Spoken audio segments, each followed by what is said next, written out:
Alhamdulillahilladzi hadana li hadza wa ma kunna linahtadiya laula an hadanallah. Asyhadu an la ilaha illallah, asyhadu anna Muhammadan abduhu wa rasuluhu la nabiyya ba'da. Allahumma shalli ala Muhammad wa ala ali Muhammad kama shallaita ala Ibrahim wa ala Ibrahim innaka Hamidum Majid. Disyukur pada Allah Subhanahu wa taala yang sampai saat ini, sampai pagi ini, sampai subuh ini masih begitu banyak memberikan kepada kita semua kenikmatan. Jikalau kita menghitung nikmat yang Allah berikan kepada kita, tidak akan sanggup untuk menghitungnya. Walaupun mungkin ada nikmat-nikmat yang tercabut sementara. Terkadang malah kita merasakan nikmatnya itu ada ketika dicabut sementara dulu gitu. Salawat wassalam kepada junjungan kita Nabi besar Muhammad SAW beserta keluarganya, para sahabatnya, para ulama, para tabi'in, dan para pengikutnya yang senantiasa istiqomah dalam menjalankan agamanya. Mudah-mudahan kita semua bisa mendapatkan syafaat dari Nabi Muhammad SAW di yaumil akhir sehingga dimasukkan dalam surganya Allah Subhanahu wa taala.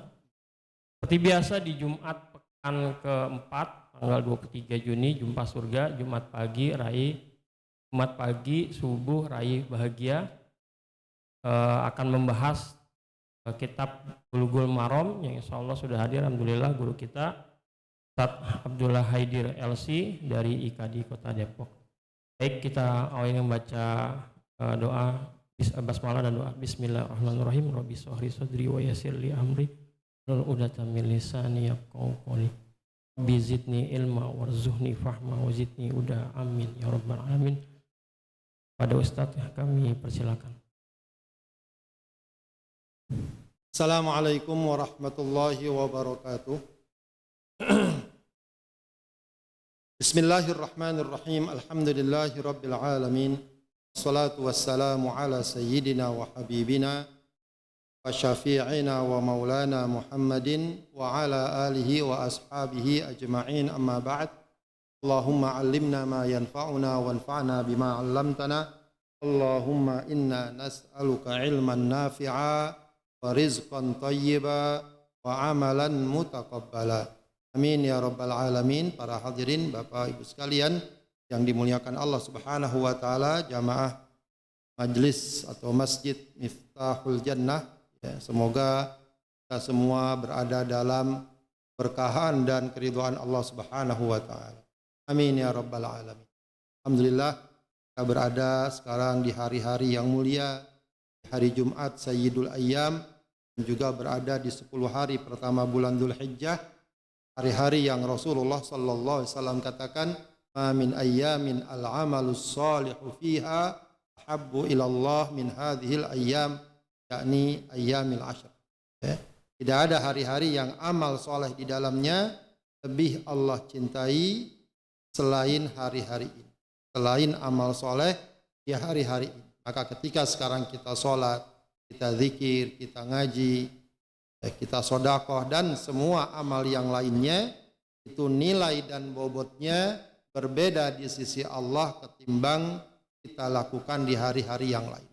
Ini maknanya dan maksudnya adalah agar kita semakin termotivasi untuk lebih banyak beramal, lebih baik beramal, dan meninggalkan segala sesuatu yang sia-sia, apalagi yang mengandung kemunkaran dan kemaksiatan. Para hadirin dan hadirat yang dimuliakan Allah Subhanahu wa taala, kita akan melanjutkan kajian kita membahas kitab Bulughul Maram, ya. Namun karena kita akan memasuki hari mulia yaitu Idul Adha, Idul Kurban, maka kita secara khusus pada kali ini akan membahas bab yang berkaitan dengan ibadah kurban, ya. Kalau dalam kitab-kitab fikih, ya, bab ini disebut babul adhahi atau babul udhiyah, ya. Di istilah kurban, baik dalam hadis ataupun dalam kitab-kitab fikih klasik itu dalam bahasa Arab, ya, jarang disebut dengan istilah kurban. Yang sering disebut adalah udhiyah, ya. Meskipun kalau kita kurang akrab dengan istilah ini. Udhiyah itu maksudnya dari kata-kata duha, sebagaimana Idul Adha juga dari kata-kata duha, yaitu waktu duha, ya, karena yang dimaksud udhiyah adalah hewan sembelihan yang disembelih pada waktu duha, ya, setelah sholat Idul Adha. Baik, langsung saja kita baca hadis-hadisnya, ya. Bismillahirrahmanirrahim. An Anas bin Malik radhiyallahu anhu, dari Anas bin Malik radhiyallahu an. Anas bin Malik dikenal sebagai apa? Qadimun Nabi sallallahu alaihi wasallam, sebagai pelayan Rasulullah sallallahu alaihi wasallam. Anna Nabiyya sallallahu alaihi wasallam kana yudahi bi kabsyaini amlahaini akranaini. Rasulullah SAW dahulu berkurban dengan 2 ekor kibas, ya. 2 ekor kibas itu adalah, yang dimaksud kibas adalah domba jantan, ya, domba jantan amlahaini, ya, 2 ekor domba jantan yang amlah. Amlah itu dari kata-kata milah. Milah itu apa? Garam. Garam warnanya apa, Bu? Ya, putih. Ya, meskipun sekarang ada garam yang warnanya beda juga, ya. Tapi umumnya garam putih. Maksudnya bukan garam artinya, tapi putihnya. Ya, artinya dombanya berbulu putih. Akrona ini bertanduk, ya, bertanduk. Di Rasulullah berkurban dengan 2 ekor domba jantan yang warnanya putih dan bertanduk. Wa yusammi wa yukabbir. Beliau membaca tasmiyah dan takbir. Dalam riwayat yang lain dijelaskan bacaannya Bismillahi wallahu akbar. Jadi ketika menyembelih hewan, khususnya hewan kurban, itu bukan membaca Bismillahirrahmanirrahim, karena memang makomnya, ya, momennya bukan momen yang menunjukkan rahmat dan kasih sayang Allah, meskipun memang maknanya itu juga, tapi momennya yang menunjukkan kebesaran dan keagungan Allah Subhanahu wa taala. Bacanya adalah Bismillahi wallahu akbar. Wa yad'u rijlahu ala sihafihima. Rasulullah meletakkan kakinya, menginjakkan kakinya di leher hewan tersebut.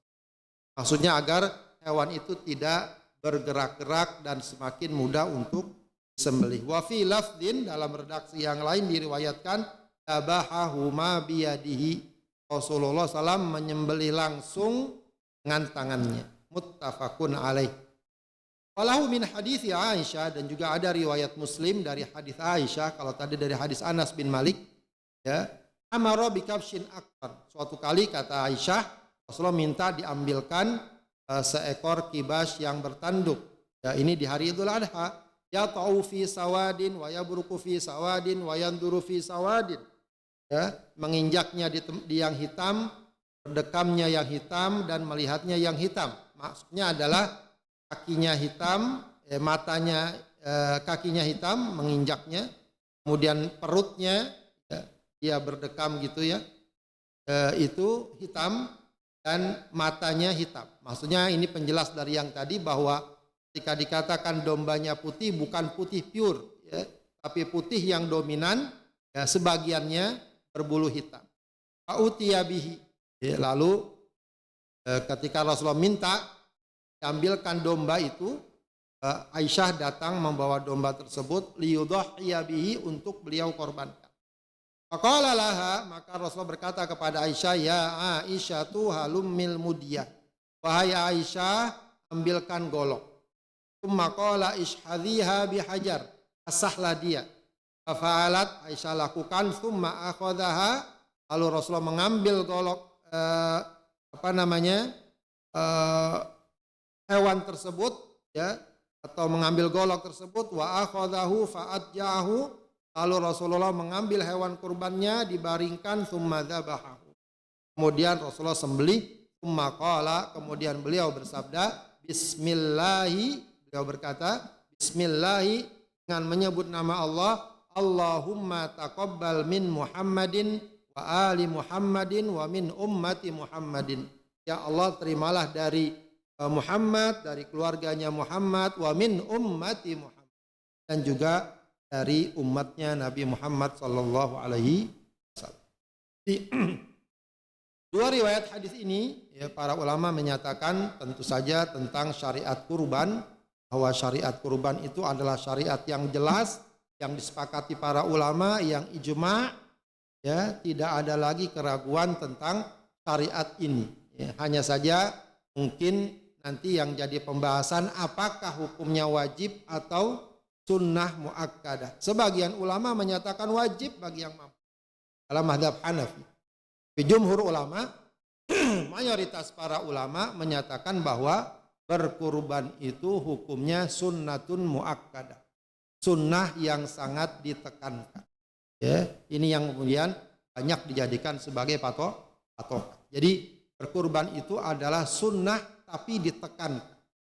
Ya, dalam arti kalau kita ada kemampuan, ada kelebihan, jangan merasa berat untuk melakukannya untuk mendapatkan kebaikan yang besar dan tentu saja mewujudkan penghambaan dan ketundukan kepada Allah Subhanahu wa taala atas perintah-perintahnya. Ya, di samping juga para ulama mengatakan kurban juga merupakan refleksi wujud dari rasa syukur atas nikmat Allah yang sangat banyak, karena ketika Allah perintahkan berkurban dalam surat Al-Kautsar, ya, fasholli lirabbika wanhar, salatlah dan berkurbanlah. Sebelumnya Allah katakan apa? Inna a'tainakal kautsar. Sungguh telah kami berikan kepadamu nikmat yang sangat banyak. Betapa banyak nikmat yang Allah berikan kepada kita. Ya, dan nikmat itu bukan sekedar soal materi, soal makanan, ya, soal perkara yang zahir, kesehatan, keluangan, kemudahan, keluarga dan semuanya itu juga sesungguhnya merupakan nikmat Allah yang sangat besar.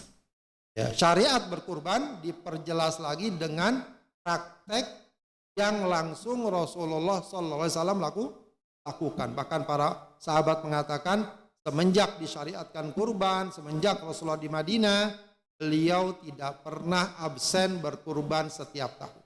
Ya, di kurban ini sunnahnya berlaku setahun sekali, ya, bukan seumur hidup sekali.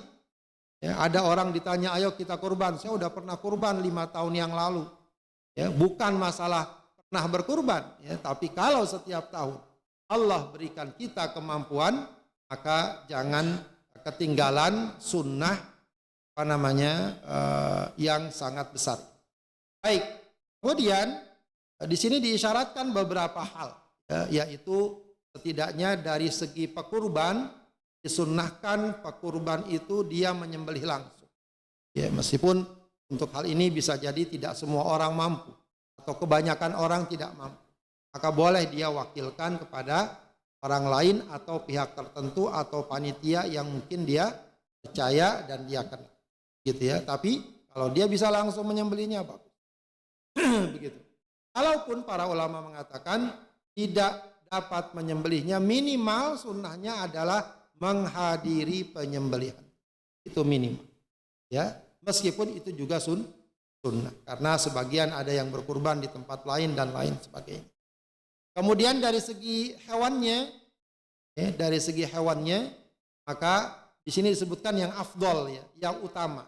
Meskipun kalau tidak juga tidak mengapa, yang paling penting memenuhi standar minimal sahnya hewan kurban. Nanti disebutkan dalam beberapa hadis berikutnya. Kalau di sini disebutkan para ulama juga, ya, hewan yang afdol kurban adalah kambing jantan, ya, atau paling tidak jantan, ya. Meskipun betina gimana dibolehkan, ya, berkurban dengan hewan betina, tapi dengan jantan lebih utama. Ya, lebih utama kalau dia bertanduk, kemudian bulunya putih, ya. Kalau dalam riwayat yang lain disebutkan saminaini. Saminaini artinya gemuk, ya. Ada lagi dalam riwayat yang lain saminaini, mahal. Ya, mahal. Kadang-kadang jadinya yang murah, ya. Tapi perkara ini juga relatif. Ya, kadang ada hewan tidak terlalu gemuk, tapi mungkin karena jenis hewannya tertentu dia lebih mahal. Nah, itu kalau kita mengambil yang itu dengan alasan ini yang lebih bagus, tidak mengapa. Ya, intinya ketika kita berkurban tentu saja disesuaikan dengan dengan anggaran kita, dengan budget kita. Kalau mampu maka cari yang lebih baik, ya, yang lebih gemuk, yang lebih bagus, ya, sebagai bentuk ibadah kita kepada Allah Subhanahu wa taala. Kemudian juga di sini diisyaratkan bagaimana juga hendaknya ketika menyembelih menggunakan alat sembelih yang tajam agar mempercepat matinya hewan tersebut, ya, tidak menyiksanya, begitu ya, dibaringkan. Dan kemudian di sini ada ungkapan Rasulullah SAW, Allahumma taqabbal min Muhammad wa ali Muhammad. Artinya ini memberikan isyarat bahwa kurban itu bisa kita niatkan untuk diri kita dan keluarga kita, ya, dan ahlul bait kita. Ya, maka para ulama menyebutkan dalam fikih Syafi'i disebutkan bahwa kurban itu disebut juga dengan sunnatun kifayah, sunnah kifayah.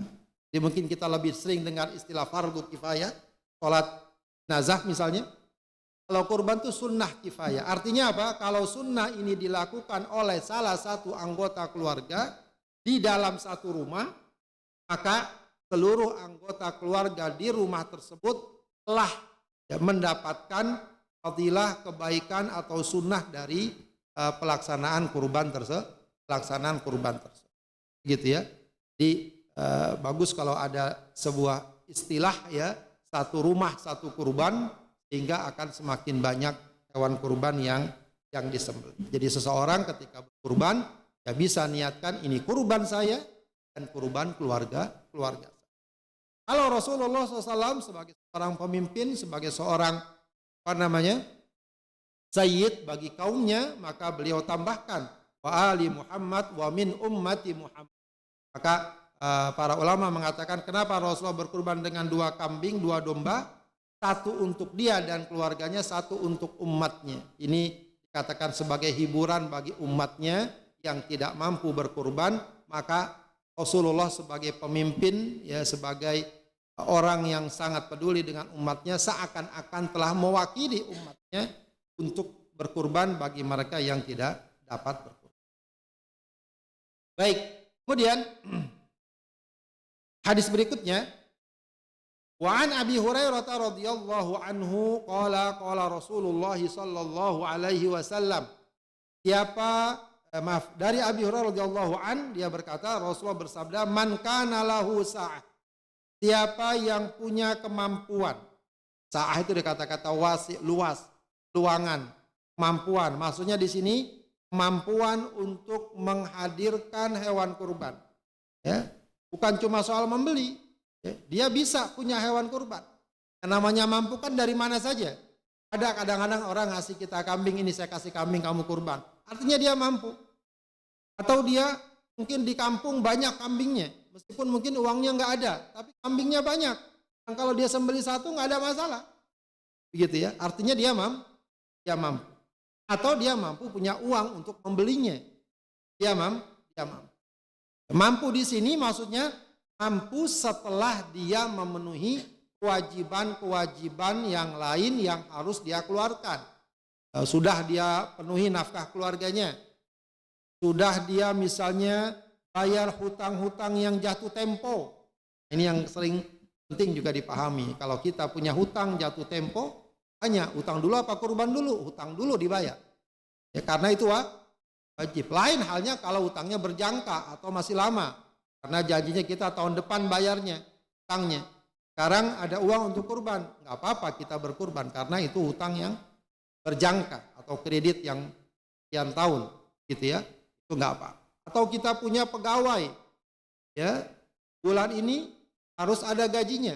Saya bilang sama pegawai, maaf ya bulan ini nggak ada gajinya, sebab saya mau berkurban. Nggak boleh. Sebab dia harus mengeluarkan uang itu sebagai hak yang harus dia keluarkan. Gitu ya. Jadi setelah kita mengeluarkan kewajiban-kewajiban yang harus kita keluarkan, dan masih ada sisa yang dapat kita beli hewan kurban, nah disinilah berlaku hadis. Kata Rasulullah, man kana lahu sa'ah, siapa yang punya kemampuan keuangan, walam yudhah, tapi dia tidak berkurban, fala yaqrabanna musallana, maka jangan dekati musalla kami. Ya, ada orang yang berkilah gitu ya.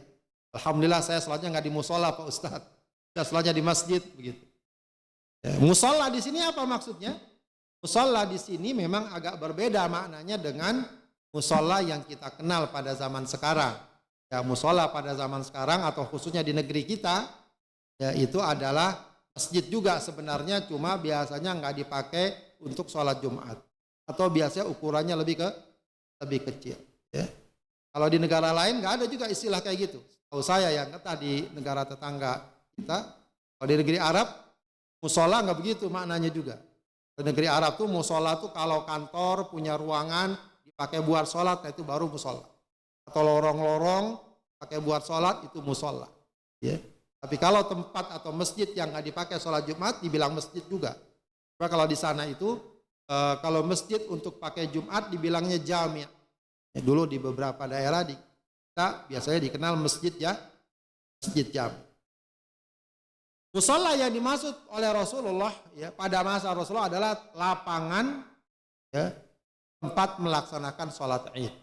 Di Rasulullah selagi di Madinah selalu sholat Id di lapangan. Meskipun nanti para ulama berbeda pendapat yang afdol di lapangan atau di masjid. Kalau dalam mazhab Syafi'i yang afdol di masjid selama masjid masih menampung jamaah. Ya. Umumnya para ulama mengatakan yang afdol adalah di lapangan. Itu memang ada khilafiyah. Jadi pada masa Rasulullah SAW sholat Id di lapangan dan itu yang disebut dengan musola. Maka ini semacam peringatan Rasulullah kepada umatnya yang tidak mau berkurban padahal dia mampu. Maksudnya jangan dekati tempat sholat kami, jangan ikut sholat bersama kami bahasanya. Padahal kita tahu sholat Id baik Idul Fitri atau Idul Adha Rasulullah perintahkan semua kaum muslimin untuk hadir. Makanya sholat itu sedapatnya semuanya hadir. Dari yang anak-anak sampai yang paling tua. Bahkan dikatakan termasuk anak gadis yang sedang dipingit. Kalau dulu orang kalau mau nikah itu seminggu sebelumnya dipingit, nggak boleh keluar kemana-mana kan. Itu udah budaya dulu. Nah termasuk itu dia diajak juga sholat Id. Termasuk siapa? Termasuk wanita haid yang sedang datang bulan. Yang tidak sholat diajak juga untuk sholat Id. Meskipun dia tidak sholat. Maksudnya apa? Agar hadir seluruh kaum muslimin. Nah, ini tentu menunjukkan balikannya. Ini malah dilarang. Memberikan peringatan yang kuat bagi mereka yang mampu agar jangan meninggalkan ibadah kurban. Ya, meskipun kalau dari segi hukumnya sudah kita jelaskan tadi, mayoritas para ulama menyatakan bahwa berkurban itu hukumnya sunnah muakkad. Itu tentu dengan pertimbangan-pertimbangan yang lain. Kalau sekedar melihat hadis ini, ya memang tampak wajib gitu ya. Makanya berdasarkan hadis ini, ulama dalam mazhab Hanafi mengatakannya wajib. Setidaknya para hadirin dan hadirat sekalian, ini mereka merupakan peringatan atau penekanan yang sangat kuat bagi kita untuk berkurban. Baik, kemudian Wan Jundub bin Sufyan radhiyallahu anhu qala syahidul adha ma Rasulillah sallallahu alaihi wasallam. Dari Jundub bin Sufyan radhiyallahu anhu dia berkata, aku ikut sholat Idul Adha bersama Rasulullah sallallahu alaihi wasallam. Jadi sahabat ini ikut bersama Rasulullah sholat Idul Adha. Lamma qadha sholatahu bin nas. Setelah selesai sholat, ya, setelah Rasulullah sholat, imami orang manusia jamaah, nadhara ila ghanamin qad dzubihat. Dia lihat ada seekor kambing yang sudah disembelih. Ya, artinya disembelihnya sebelum sholat. Karena habis sholat langsung dia lihat ada kambing yang disembelih. Ya. Maka Rasul bersabda, man dzabaha qabla sholati al yadhbah syatan makanah. Siapa yang menyembelih sebelum sholat Id maksudnya, hendaknya dia ganti sembelih lagi seekor kambing sebagai gantinya. Artinya apa? Sembelihan tadi itu tidak sah sebagai kurban. Tidak sah sebagai kurban. Ya. Faman lam yakun dzabah, yang belum menyembelih falyadbah ala bismillah. Maka sembelihlah sekarang. Maksudnya sudah selesai sholat Id, ya, sembelihlah. Muttafaqun alaih. Ya. Maka ini para ulama katakan bahwa berkurban ini ada waktunya. Ada waktu awalnya, ada waktu akhirnya. Tidak bisa dilakukan sembarang waktu. Ya. Maka hari-hari ini atau hari-hari kurban itu adalah hari-hari yang paling utama. Ya, bahkan dalam satu hadis Rasulullah sebutkan tidak ada amal yang paling Allah cintai di hari Idul Adha selain iraqatud dam, selain menumpahkan darah. Menumpahkan darah di sini maksudnya menumpahkan darah hewan kurban. Itu ibadah yang paling utama. Jadi awalnya adalah sejak kapan? Tanggal 10 Dzulhijjah setelah sholat Idul Adha. Ya. Sampai hari tasyrik sebelum maghrib. Tanggal 13 Dzulhijjah belum. Jadi hanya 4 hari saja yang tersedia bagi kita untuk berkurban. Jadi jangan sebelum dilakukan, ya, jangan setelah waktu dilakukan. Kalau masih di antara itu boleh, ya, masih di antara itu boleh. Ya, makanya ada yang mengatakan kan kurban nggak harus tanggal 10, tanggal 11, 12, 13, gitu ya. Kalau pengen cari, kalau misalnya budgetnya cuma saya punya 1 juta Pak Ustadz, 1,5 juta, kambing nggak ada yang 1,5 misalnya, bisa disiasati. Coba aja cari beli kambingnya tanggal 11, 12 gitu ya. Boleh jadi tukang kambingnya tinggal 1-2 kambing, sayang dibawa pulang, jual aja deh, ya. Walau dengan harga murah, nggak apa-apa, itu nggak apa-apa. So, kalau mau langsung aja ke kampung sana beli kambing di Lombok misalnya, naik perahunya 2 juta gitu ya. Jadi tambah mahal ntar. Ya, ini terkait dengan waktu kurban. Kemudian wa'anil Bara' bin Azib, dari Bara' bin Azib radhiyallahu anhu qala, dia berkata, qama fina Rasulullah sallallahu alaihi wasallam faqala, Rasul berdiri di hadapan kami, ya, berdiri bisa jadi dia khutbah, dia ceramah, dia kasih pengajian, atau paling enggak dia kasih peringatan. Faqala, dia bersabda, arba'un la tajuzu fid dhahaya. Ada 4 perkara yang tidak boleh terjadi pada hewan kurban. Tidak boleh terjadi pada hewan kurban. Nah, ini yang tadi kita katakan, kurban hendaknya harus memenuhi syarat sahnya. Ya. Di antara syarat sahnya apa? Dia tidak boleh memiliki cacat yang utama. 4 cacat yang utama yang Rasulullah sebutkan. Ya. Pertama apa? Al-aura'ul bayyin auruha. Ya. Hewan yang matanya picek, ya, picek itu apa? Sebelah, ya, sebelah buta gitu ya, rusak. Ya, jelas picek. Ya. Nah, ini sebenarnya memberikan satu isyarat bahwa kurban ini bukan soal bagi daging saja. Sebab kalau sekedar kita bagi daging, kita beli aja di pasar daging, kita bagi orang. Ya. Kurban itu yang paling utama adalah bagaimana seorang mukmin menghadirkan penghambaan kepada Allah. Maka jangan kita hanya berkurban, wah saya pengen berbagi masyarakat. Itu salah satu nilai kurban. Tapi yang paling utama berkurban itu adalah bagaimana kita menghadirkan penghambaan kepada Allah, mempersembahkan apa yang Allah kehendaki. Itu saja bukan untuk agar Allah beruntung atau tidak. Ya, sebab kata Allah, la yanalallaha luhumuha wala dima'uha walakin yanaluhu taqwa minkum. Tidak sampai kepada Allah darah dan dagingnya, yang sampai adalah ketakwaan kita kepada Allah. Ya. Jadi sebab apa? Sebab di sini dikatakan yang picak matanya. Ya. Dan secara umum mata itu kan nggak dimakan ya, dimakan nggak mata ya? Mata sapi dimakan. Ada juga telur mata sapi kan? Ya, matanya nggak dimakan, paling dibuang. Ya, artinya nggak dimakan. Bukan itu masalahnya, tapi masalahnya bagaimana kita berkurban dengan kurban yang sama, yang paling baik, yang tidak ada cacat, karena ini adalah penghambaan kita kepada Allah Subhanahu wa Ta'ala. Maka tidak sah.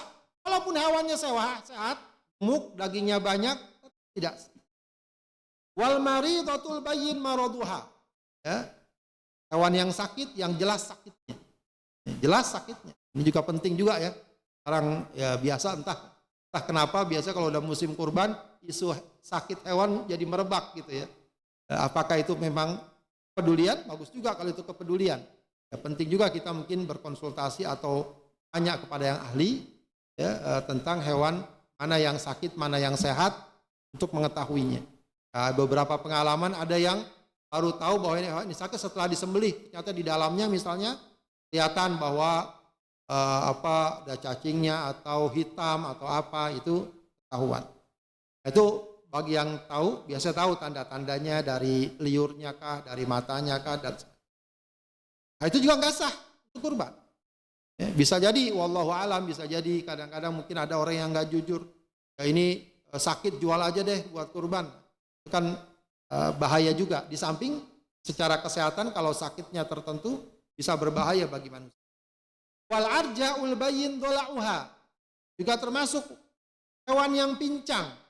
Jelas pincangnya. Ya, pincang juga kan begitu. Kalau udah disembeli, udah dimasak, memang ketahuan ini kakinya pincang ini enggak ketahuan kan? Ya, tapi bukan soal itu. Ya, ini sudah menjadi ketetapan agar hewan yang disembeli adalah hewan yang benar-benar sehat, bagus, tidak cacat. Jadi kalau ketahuan hewannya pincang, jalannya pincang, walau dia gemuk, walau banyak dagingnya, tetap dia tidak sah untuk berkurban. Wal kabiratul lati la tun. Dan hewan terlalu tua. Hewan udah tua, tinggal tulang aja. Ya, dagingnya nggak ada yang bisa diambil, juga nggak tidak sah untuk berkurban. Rawahu Ahmad, hadis riwayat Ahmad wal arba'ah, dan perawi yang 4 wa sahhahu at-Tirmidzi, dinyatakan saya oleh at-Tirmidzi wa Ibnu Hibban dan Ibnu Hibban. Jadi intinya yang pertama adalah hewan yang sah untuk berkurban adalah hewan yang tidak memiliki cacat yang utama. Adapun cacat-cacat yang lain yang kecil, ya, sobek kupingnya, sedikit terpotong ekornya, itu secara umum para ulama menyatakan sah. Meskipun bagian ulama kalau misalnya ekornya terpotong semuanya, semuanya bisa tidak sah. Ya, ada yang hati-hati demikian. Tapi kalau sekedar sobek saja, luka sedikit saja, insya Allah tidak. Termasuk yang sering ditanyakan, hewan yang dikebiri apakah boleh untuk berkurban? Ada riwayat Rasulullah berkurban dengan hewan yang dikebiri. Ya, karena hewan yang dikebiri biasanya tujuannya justru untuk menggemukkan dan membaguskan hewan tersebut. Baik. Kemudian wa an Jabir radhiyallahu anhu qala Rasulullah sallallahu alaihi wasallam. Jabir radhiyallahu anhu dia berkata, Rasulullah bersabda, la tadbahu illa musinnah. Jangan sembelih hewan kecuali musinnah. Ya, musinnah ini kalau dari segi bahasa umum maknanya kecuali udah berumur. Ya. Jadi hewan kurban itu tadi kan dilarang kalau udah terlalu tua. Tapi hewan kurban terlalu muda pun nggak boleh. Jadi hewannya masih bocah kalau istilah kita ya, masih anak-anak. Itu nggak boleh, masih anakan ya. Ya kalau orang yang suka beli sate itu kan ada balibul, ada lagi batibul, tau nggak balibul Pak? Di bawah 5 bulan, jadi hewannya masih anakan gitu. Memang kalau untuk konsumsi mungkin sate empuk begitu ya, karena sangat muda. Tapi untuk kurban nggak boleh, karena belum memenuhi standar usia. Apalagi batibul di bawah 3 bulan. Ya, kalau di Arab itu salah satu hewan yang mahal untuk makanan itu, untuk kabsa, yang memang kayak gitu, masih lender-lender gitu, masih sangat muda ya. Masih sangat muda. Itu nggak boleh buat kurban. Kurban itu udah masuk usia dewasa. Apa tandanya? Gigi serinya udah ganti dengan gigi asli. Orang kita bilang kupak gitu ya. Nah para ulama kemudian tentukan beberapa standar usianya. Jadi ya, apakah kupak atau udah memenuhi standar usia. Standar usianya kalau onta minimal 5 tahun. Onta minimal 5 tahun. Kalau sapi minimal 2 tahun. Kambing kacang, kambing Jawa tuh minimal 1 tahun. Domba minimal 6 bulan. Domba minimal 6 bulan. Jadi perhatikan juga usia. Ini 2 hal ya tadi. Tidak ada cacat, memenuhi kriteria usia. Ya. Kalau itu tidak terpenuhi, para ulama mengatakan nggak sah. Walau hewannya gemuk. Ini ada sapi, hewannya gemuk, sehat, tidak ada cacat, tapi baru 1,5 tahun. Nggak sah. Ya. Ya ini memanglah ini yang namanya ibadah, kita harus memenuhi kriteria sebagaimana yang ditetapkan Rasulullah sallallahu alaihi wasallam. Ya. Illa antasura alaikum, kecuali kalian sulit dapatkan yang musinnah, ini untuk kambing, fatadbahu jaza'ah minad dha'an, maka boleh menyembelih kambing dari jaza'ah. Jadi kambing itu atau hewan dalam bahasa Arab itu ada disebut musinnah, jaza'ah, nanti hiqqah. Ya kalau belajar zakat hewan itu biasanya ada standar itu. Jaza'ah itu hewan yang belum kupak tapi sudah memenuhi standar ya, yaitu yang disebutkan tadi ya 6 bulan, minimal usia 6 bulan. Bahkan dalam beberapa pandangan mazhab Syafi'i lebih ketat lagi. Ya, kalau kambing biasa minimal 2 tahun, kalau domba minimal setahun. Itu ada yang pandangan lebih hati-hati lagi. Jadi kesimpulannya perhatikan usia hewan tersebut. Kemudian wa an Ali radhiyallahu anhu qala, dari Ali radhiyallahu anhu dia berkata, amarona Rasulullah sallallahu alaihi wasallam, Rasulullah memerintahkan kami annastashrifal aina wal udhuna, memperhatikan kami untuk meriksa mata dan telinganya, telinga hewan kurban maksudnya.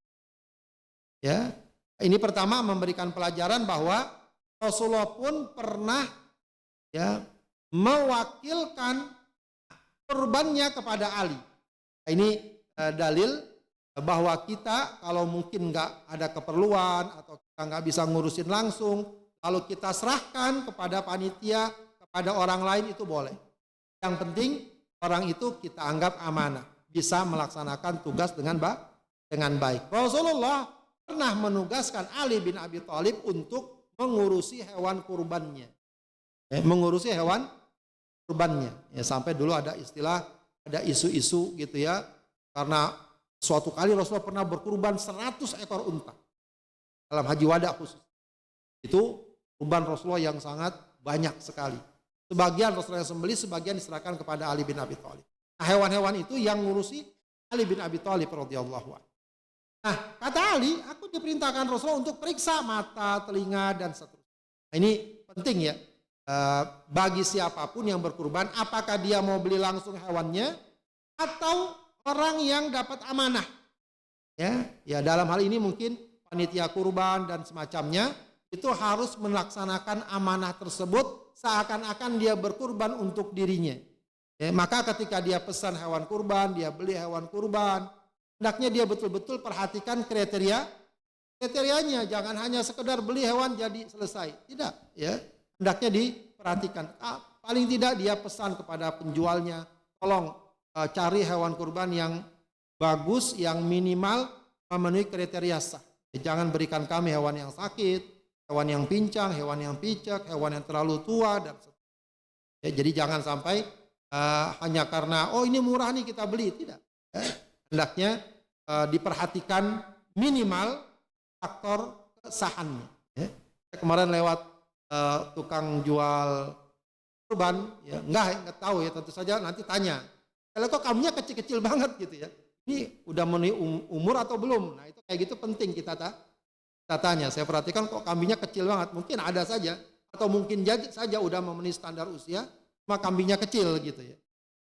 Itu pentingnya kita teliti untuk mendapatkan hewan kurban tersebut. Ya.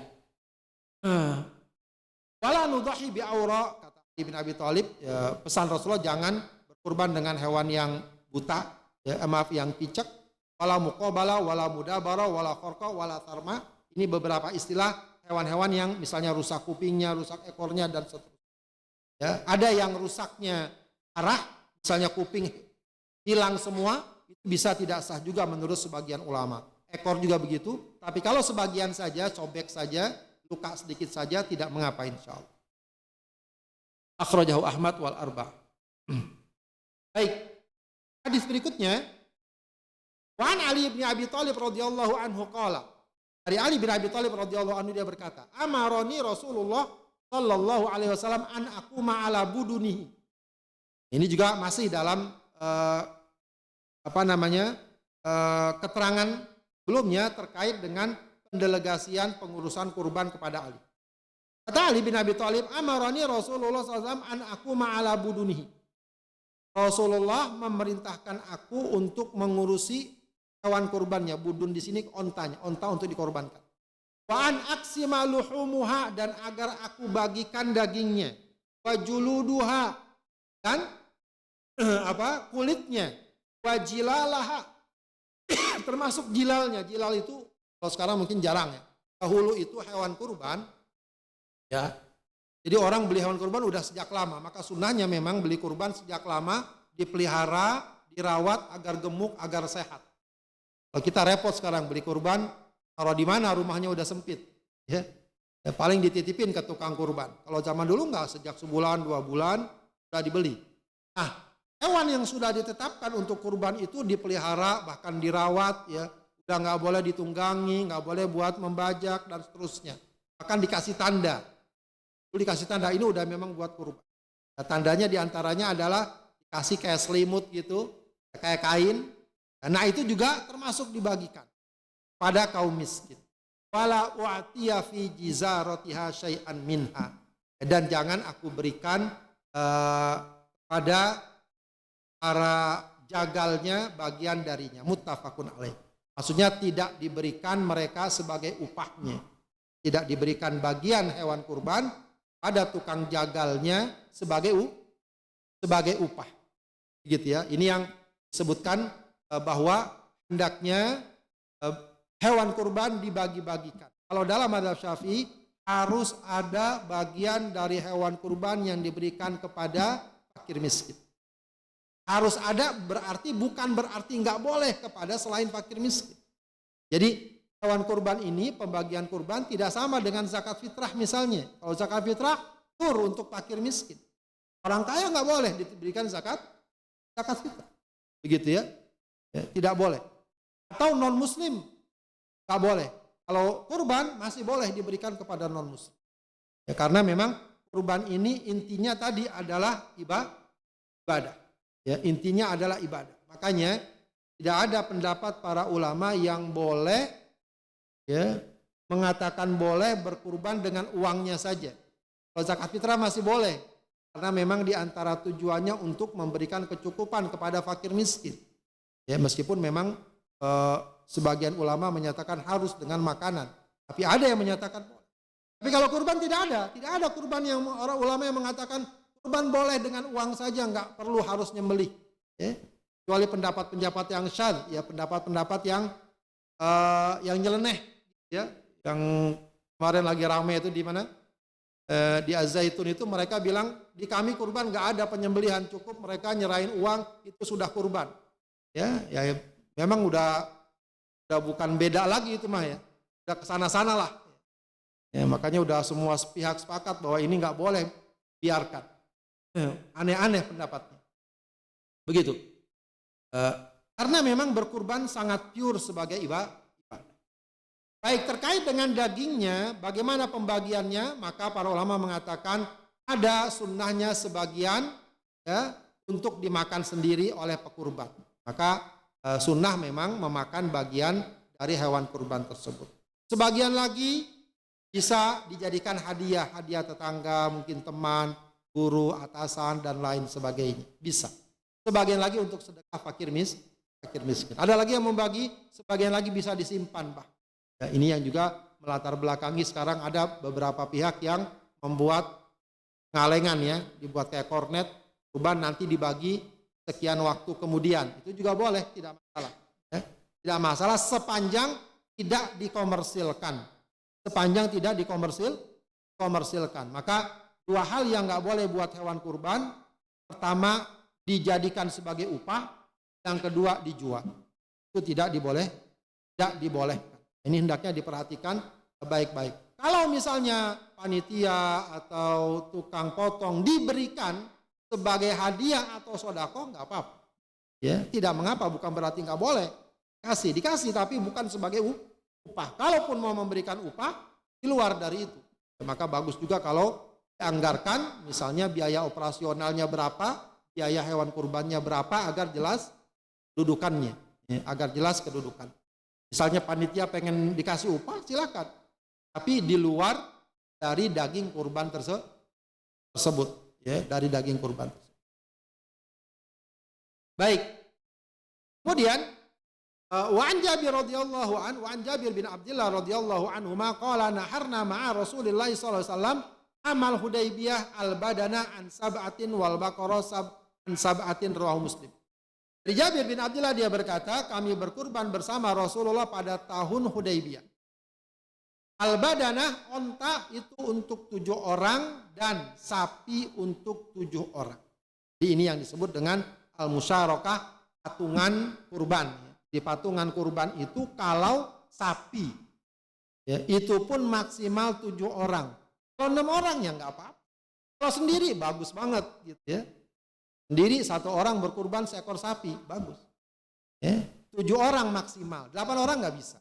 Nah, itu sudah batas maksimal. Maka biasa bayarnya 1/7. Ya, cuma yang patut diperhatikan ya 1/7 ini harus merata. Ya, jadi jangan sampai misalnya harga sapi 20 juta, lalu dibagi 7 menjadi 3 juta. Yang satu karena mampu saya 5 juta ada, yang satu karena nggak mampu saya 1 juta, nggak bisa. Ya, jadi 1/7 harus sama ya agar mereka mendapatkan bagian kurbannya yaitu 1/7. Kecuali kalau saya ambil 2 bagian, ya berarti bukan 3 juta, 6 juta, tapi dia ambil 2 bagian, nggak apa? Tidak mengapa. Nah, kalau kambing berarti hanya berlaku untuk satu orang. Ya, jadi kambing rame-rame nggak bisa. Ya. RT karena nggak punya duit, kita ngumpulin 100.000 beli dapat 1 kambing. Ini korban untuk 1 RT. Tidak, ya tetap untuk 1 orang. Ya, kalaupun misalnya sering ada di sekolah-sekolah, kumpulkan dana, beli seekor kambing, maka hendaknya itu diserahkan kepada seseorang. Ya, apakah gurunya, apakah ketua kelas atau siapa atau diundi. Ya, berarti sudah ini yang lain sifatnya memberikan kambing ini kepada orang tersebut dan dia berkorban atas nama dia. Ya, atas nama orang tersebut. Tidak dikatakan ini kurban kelas 1. Ini kurban dari kantor ini, nggak jelas siapa yang berkurban. Ya, rame-rame itu tidak. Atau kurban atas nama kantor karena kantor punya ISR gitu ya, atau dana apa jadikan kurban. Tidak, kurban atas nama seseorang. Ya, atas nama seseorang, atas nama individu tertentu. Ya, tidak bisa atas nama rame-rame atau tidak jelas siapa yang.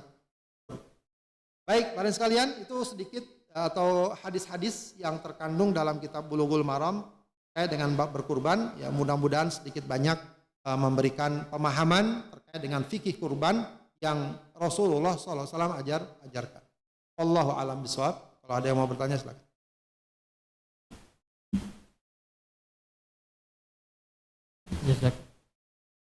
Jazakallahu khair pada Bulughul Maram.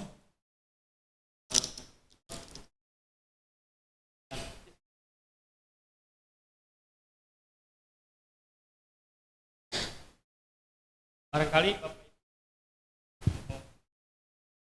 kan terkait dengan kurban ataupun yang lainnya juga boleh.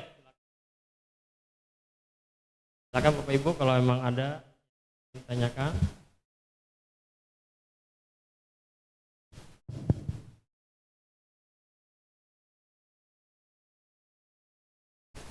Bismillahirrahmanirrahim. Ini mengenai puasa tapi ya. Dari Tasrik itu kan banyak orang yang berpuasa. Ini ada puasa ada 10 hari, ada yang 2 hari itu. Saya mengenai di Tasriknya itu. 2 hari, ada yang ngomong 1 hari, 2 hari. Bapak tadi bilang Ustaz 4 hari. Jadi yang sebaiknya berapa hari itu? Puasanya? Iya. Enggak, yang dilarang puasanya aja. Oh, dilarang. Baik, yang dilarang puasa adalah 4 hari memang. Kalau hari Idul Adha, ya secara khusus dilarang berpuasa. Kalau hari tasyrik memang juga para ulama mengatakan dilarang puasa karena Rasulullah mengatakan ayyamut tasyrik ayyamu aklin wa syurbin. Hari-hari tasyrik hari waktunya buat makan dan minum. Jadi kalau diperhatikan sebenarnya lebaran Idul Adha itu lebih banyak daripada Idul Fitri. Kalau Idul Fitri cuma sekali lebarannya, masa hari. Meskipun kalau di kampung-kampung jadi sebulan. Ya. Tapi kalau Idul Adha itu 4 hari lebarannya, istilahnya kalau mau dipakai istilah kayak gitu. Ya, yaitu apa namanya? Dari hari Idul Adha dan 3 hari tasyrik, ya. Itu disebutkan oleh para ulama yang dilarang kita berpuasa. Jadi nggak boleh berpuasa pada hari tasyrik. Jadi 4 hari, bukan 2 hari, bukan 3 hari. 4 hari dengan Idul Adha dan 3 hari hari tasyrik. Itu dilarang berpuasa. Kalau kita nggak perlu dilarang, memang udah nggak puasa biasanya. Baik, silakan ada lagi. Silakan kalau ada lagi, Bapak Ibu. Tadi ada kayaknya.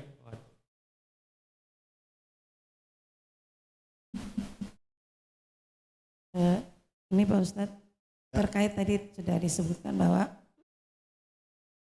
kan ada fenomena berkurban itu sama-sama seperti di sekolah tadi ya.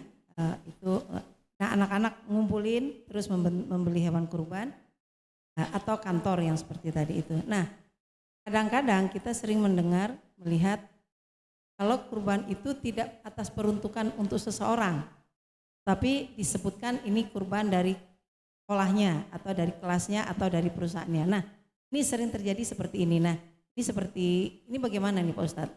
Karena ternyata harus atas nama seorang. Nah bagaimana untuk penunjukan seperti ini? Terima kasih. Baik, ada panitia menerima hewan kurban dari kantor A, dari sekolah A. Gak ketahuan nih atas nama siapa. Ada dua kemungkinan.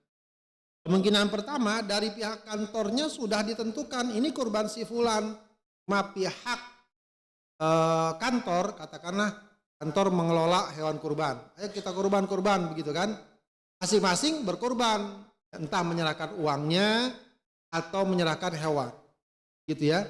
Nah kantor ini mungkin karena nggak sempat atau bagaimana didistribusikan lagi ke masjid atau kemana.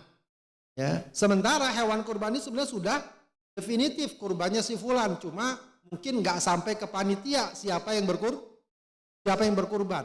Itu bagaimana hukumnya? Itu hukumnya sah, artinya yang penting pihak pekurban sudah jelas menetapkan hewan kurban untuk kurban dia. Ya, jadi para ulama yang paling penting adalah kurban sudah menetapkan, sudah niatkan berkurban untuk dirinya. Berarti hewan tersebut hakikatnya adalah kurban si fulan. Cuma mungkin pihak yang menyembelih, panitia, nggak sampai kepada mereka informasi tersebut. Itu tidak mengapa insya Allah ya.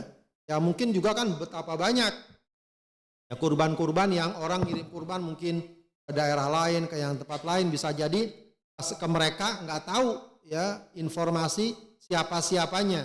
Ya mungkin entah hilang atau apa, atau memang nggak sampai. Itu nggak masalah sepanjang sudah ada niat. Itu yang pertama. Yang kedua, memang tadi kasusnya betul-betul itu tidak ada yang berkurban. Bisa aja misalnya kurban kantor punya kas, mungkin karena kurang pemahaman, udah kasnya buat kurban saja. Itu kan gak jelas siapa yang berkurban. Atau tadi patungan, satu divisi dapat sapi, patungannya 50 orang dapat sapi. Gak dijelaskan siapa saja yang persisnya, sebab sapi itu maksimal 7 orang. Atau kambing, satu kelas beli kambing. Ya, walaupun dipotong nggak apa-apa juga, tapi bukan sebagai kurban, sebagai sodako biasa. Ya, katakanlah ikut meramaikan begitu ya, berbagi kambing, ya tetap saja nggak apa-apa, panitia potong-potong aja. Ya, berarti itu cuma sedekah saja, nggak apa-apa, dipakai, dibagi-bagi dan semacam.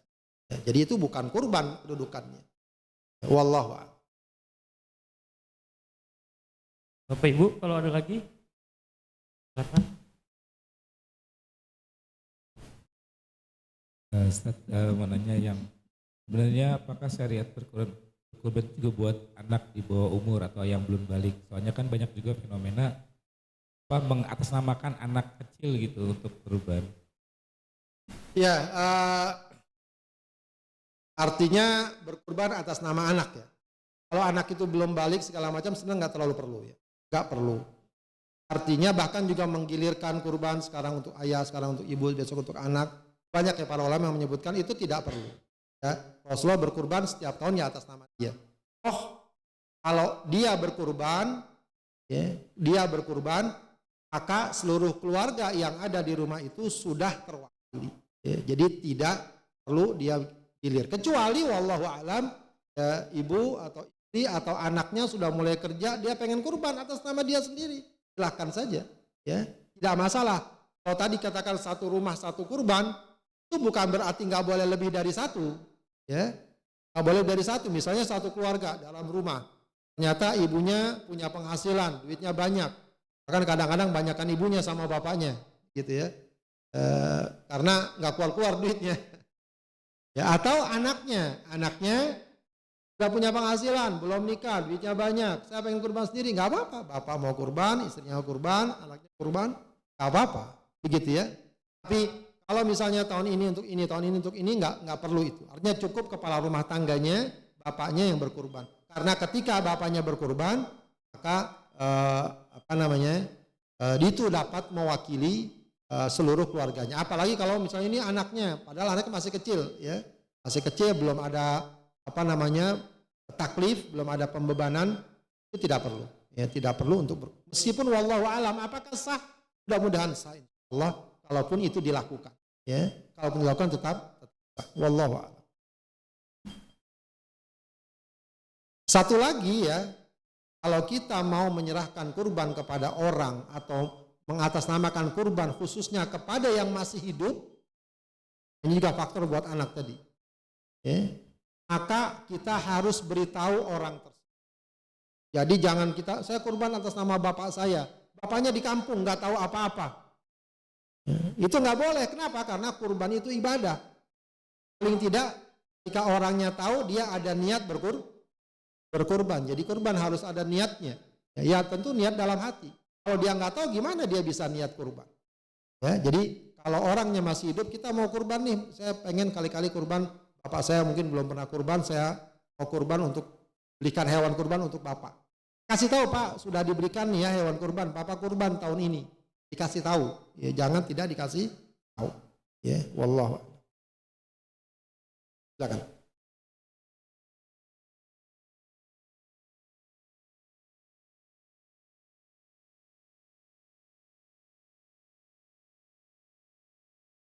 Apa itu?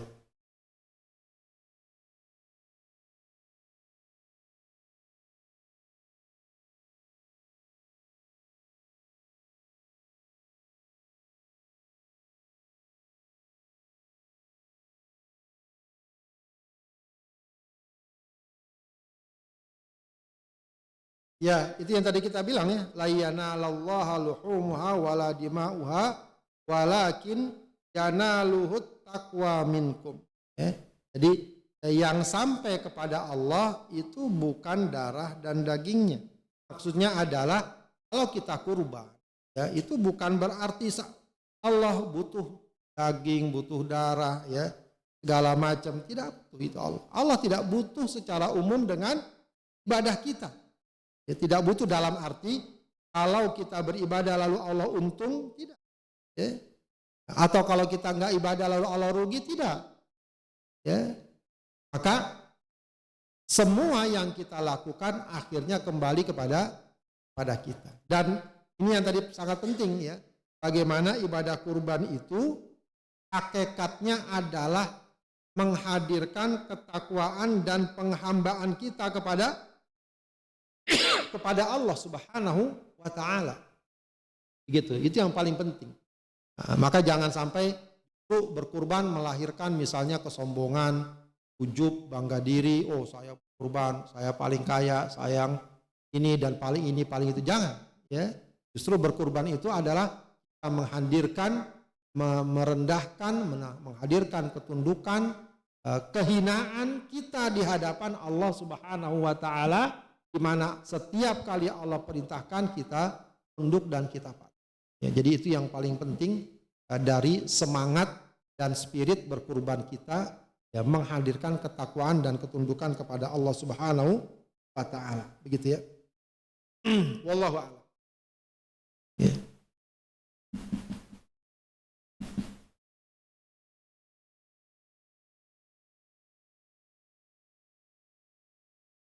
Assalamualaikum Ustaz. Assalamualaikum.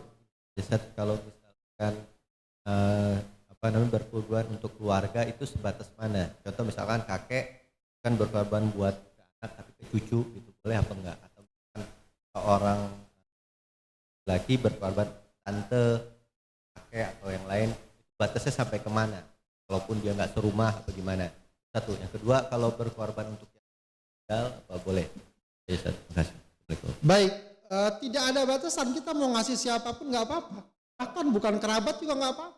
Ya, kita mungkin punya pegawai, punya supir, punya apa. Kamu udah pernah kurban belum? Belum. Saya beli nih kambing, kamu kurban ya. Itu bagus, sedekah. Cuma jangan sampai kita ngasih orang berkurban, kitanya nggak berkurban. Ya, tentu saja yang utama adalah kita. Ya. Cuma kita punya kemampuan, saya punya nih, biar dia kurban saya belikan, nggak apa-apa.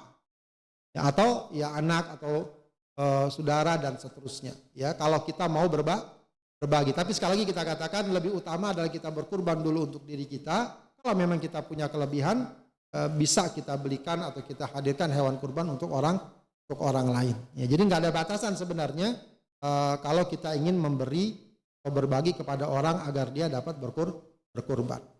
Berkurban kepada orang yang sudah meninggal, sering saya kalau ditanya seperti ini, kalau ditanya boleh atau tidak, umumnya para ulama membolehkan. Ya, sebab berkurban dimasukkan dalam ibadah maliyah, ibadah harta. Ibadah harta itu adalah ibadah di mana kita bisa niatkan untuk orang lain. Ya, misalnya sodakoh yang paling gampang, kita sodakoh atas nama orang tua kita yang sudah meninggal. Itu boleh dan itu ada riwayatnya dari hadis Rasulullah SAW ketika seorang sahabat mengatakan ibunya meninggal maka saya pengen sodakoh, boleh nggak? Bisa. Boleh, tasodak anha, bersodakalah untuk ibumu yang sudah meninggal. Gak apa-apa. Dan itu dikiaskan dengan semua bentuk ibadah yang sifatnya maliyah, mengeluarkan harta. Makanya umroh, haji bisa diniatkan untuk orang yang sudah meninggal menurut sejumlah sebagian ulama. Ya. Cuma itu boleh. Ya. Kalau dikatakan lebih baik mana? Lebih baik kita berkurban atas nama diri kita sendiri. Kemudian kita doakan orang tua kita sudah meninggal dengan kurban yang kita kurbankan. Ya Allah, saya sudah berkurban hari ini, tahun ini, maka ampunilah orang tua saya dan seterusnya dan seterusnya. Ya, di samping ketika kita berkurban, ya tadi sudah kita katakan, maka kita bisa niatkan untuk keluarga kita, insya Allah termasuk orang tua kita yang sudah meninggal dunia. Insya Allah itu mendapatkan fadilah dari kurban yang kita lakukan. Karena Rasulullah SAW kalau kita perhatikan juga, ya ini bukan masalah nggak boleh ya.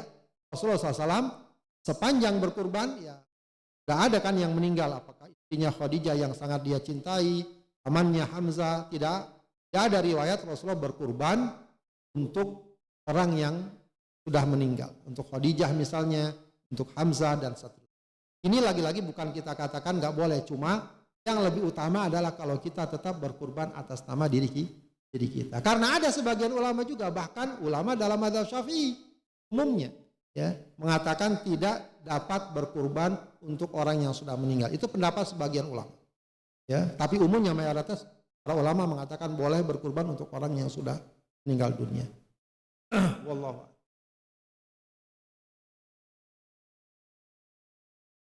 Jazakallah khairan katsiran pada Ustadz yang sudah menyampaikan kitab bab Bulughul Maram bagian kurban, ada 9 hadis. Mudah-mudahan kita semua bisa memahami, mengamalkan di dalam kehidupan kita sehari-hari. Dan sebelum ditutup, Masjid Nur Miftahul Jannah masih menerima kurban, patungan kurban sapi sebesar 3,3 juta rupiah. Untuk sapi yang ke-10 sudah ada 2 orang kalau tidak salah ya, kurangnya 5 ya kalau nggak salah ya. Ya ya mungkin itu. Kemudian kajian berikutnya di hari Ahad adalah insya Allah akan disampaikan oleh Ustadz Ahmad Kanzanuddin Abdullah, yaitu tentang kitab Sirah Sahabat kalau tidak salah ya.